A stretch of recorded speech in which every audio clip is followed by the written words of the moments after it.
네, 오늘 과방위에선 방송장악 3차 청문회가 열립니다. 그런데 이곳에 나와야 할 사람이 안 나오겠다고 지금 버티고 있습니다. 바로 방송통신위원회 김태규 직무대행입니다. 갖은 핑계를 대면서 불출석 사유서를 제출을 하고 그 내용은 아주 가관입니다. 이 병원에 주사 맞기 싫어서 안 가겠다 이렇게 버티는 애 같습니다. 불출석 사유의 핵심은 과방위로부터 고발 대상이 돼서 증언을 못하겠다. 명백한 피해자 코스프레입니다.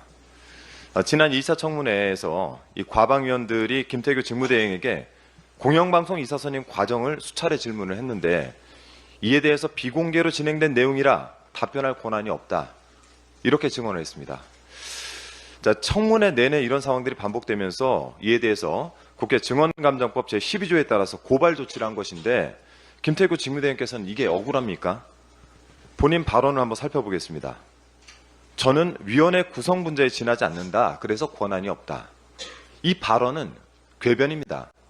공영방송 이사 선임과 관련된 회의는 인사관리에 관한 사항이므로 비공개하겠다 결정, 이게 누가 한 겁니까? 바로 본인이 한 것입니다. 방통위법 제13조에 따르면 위원회 의결로 비공개 결정을 하도록 되어 있습니다.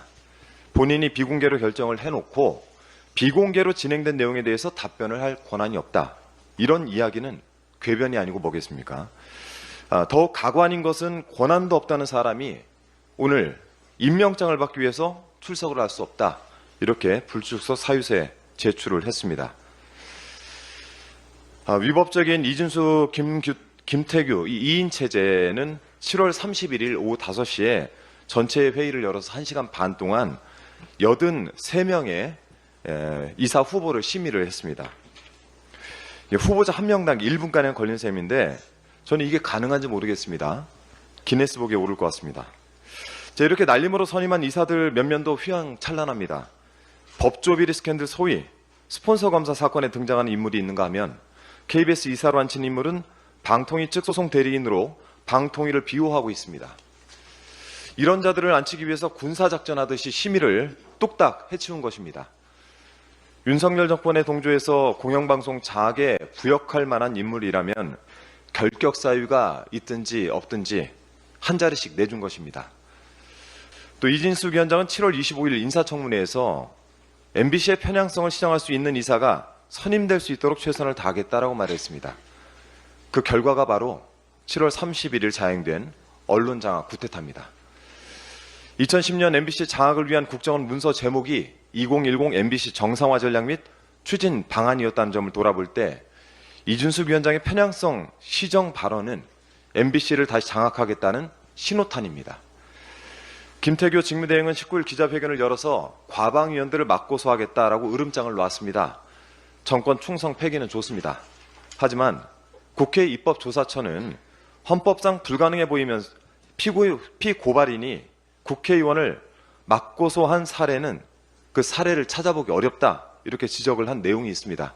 읽어보시고 충성쇼를 하시기 바랍니다. 김태규 직무대행에 촉구합니다. 국회에 겁박할 시간이 있으면 청문회에 출석해서 당신이 이야기한 유일한 위원회 구성분자로서 증인의 의무를 다하시기 바랍니다. 청문회 불출석도 죄가 될 수 있다는 점 명심하기 바랍니다. 마지막으로 오늘은 언론 장악에 맞서 싸우다 세상을 떠난 고 이용마 기자의 5주기입니다. 몸바쳐 투쟁했던 이들에게 부끄럽지 않도록 언론개혁의 의지를 다시 한번 가다듬도록 하겠습니다. 이상입니다. 다음으로 김병주 최고위원의 발언이 있겠습니다. 일진에 같은 인사를 청산하라. 이종창 광복회장이 어제 윤석열 대통령을 향해 한 말입니다.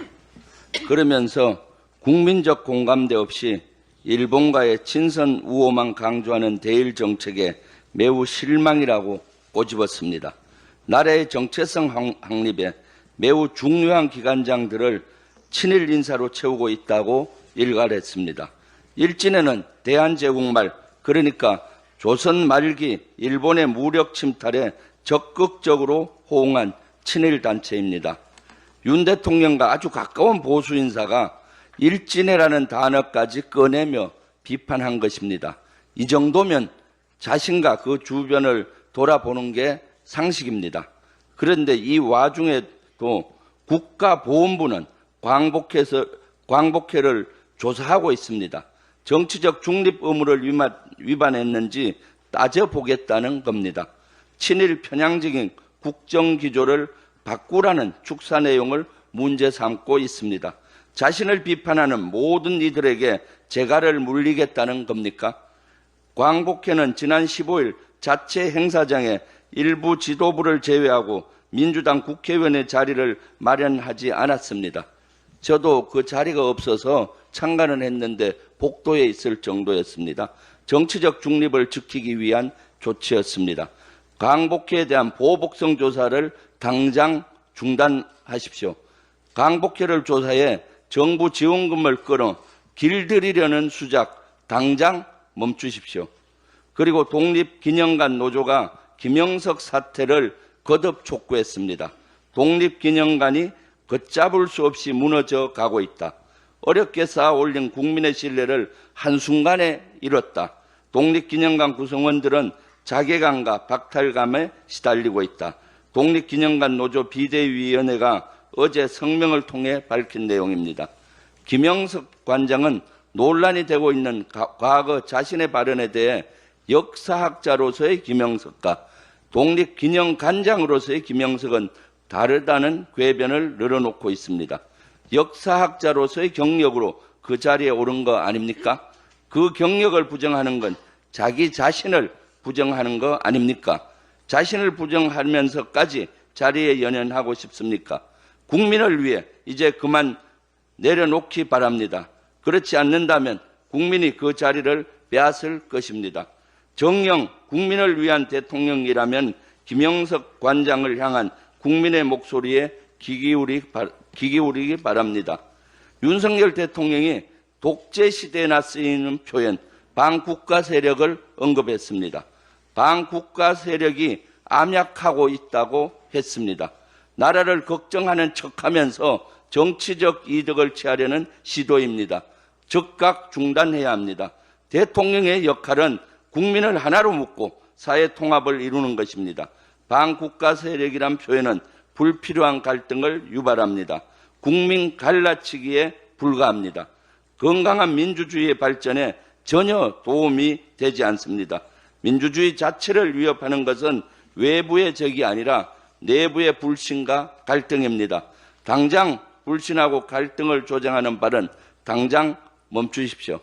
감사합니다. 이상입니다. 오늘 뉴스에 대한 대중들의 반응입니다. 한준호 최고, 언론개혁몸으로 싸워온 분답게 기대합니다. 민주당 최고위원팀 흐뭇하네요. 대한민국의 울타리는 헌법이다. 누가 이 울타리 헌법을 부정하는가? 최고위는 웅변하듯이 용지를 읽어 내려가는 것이 아니라 대화하듯 전달하는 능력이 있어야 한다. 탄핵 조건이 차고 넘치는데 한시바삐 탄핵해야 한다. 시청자분들의 생각은 어떠신가요? 댓글로 자유롭게 의견 남겨주세요. 자, 그러면 지금부터 잠시만 주목해 주시기 바랍니다. 제가 구독자분들을 위해서 깜짝 선물을 하나 준비했는데요. 제가 항상 여러분들께 뭐라고 말씀을 드렸나요? 뉴스만 평소에 잘 챙겨보셔도 돈이 된다, 돈을 벌 수 있다라고 말씀을 드렸는데요. 자, 여러분들 여기 보이시는 이스라엘과 하마스 전쟁 같은 뉴스를 보게 되면 여러분들은 어떤 생각이 드시나요? 그냥 뉴스만 보고 끝내는지, 아니면 이 뉴스를 어떻게 이용할 수 있는지, 이 부분을 고민하고 계시는지 되물어보고 싶습니다. 자, 그 이유가 뭐냐면 제가 지난 11월 초에 여러분들께 뭐라고 말씀을 드렸죠. 지금은 반도체 산업에 관심을 가져야 한다. 뉴스만 보고 그냥 넘기지 마시고 투자 쪽으로 생각을 한번 해보셔야 한다라고 말씀을 드렸습니다. 그리고 나서 이런 썸네일들 뉴스를 통해서 많이 보셨을 텐데요. 이런 반도체 산업이 이슈가 됐을 때 부자들은 어떻게 생각한다고 했나요? 반도체 관련주는 뭐가 있는지, 어떤 종목이 가장 좋은지, 어디에 투자해야 돈이 몰리는지 자연스럽게 생각한다고 제가 말씀을 드렸죠. 그 이유가 뭐냐면 부자들이 봤을 때는 이슈가 곧 돈으로 이어지고 그 이슈가 나에게 돈을 벌어준다는 경험적 확신이 있기 때문에 부자들은 항상 이런 사회적 이슈를 관심 있게 챙겨본다. 이렇게 제가 말씀을 드렸는데요. 제가 지난번에 시청자분들과 함께하는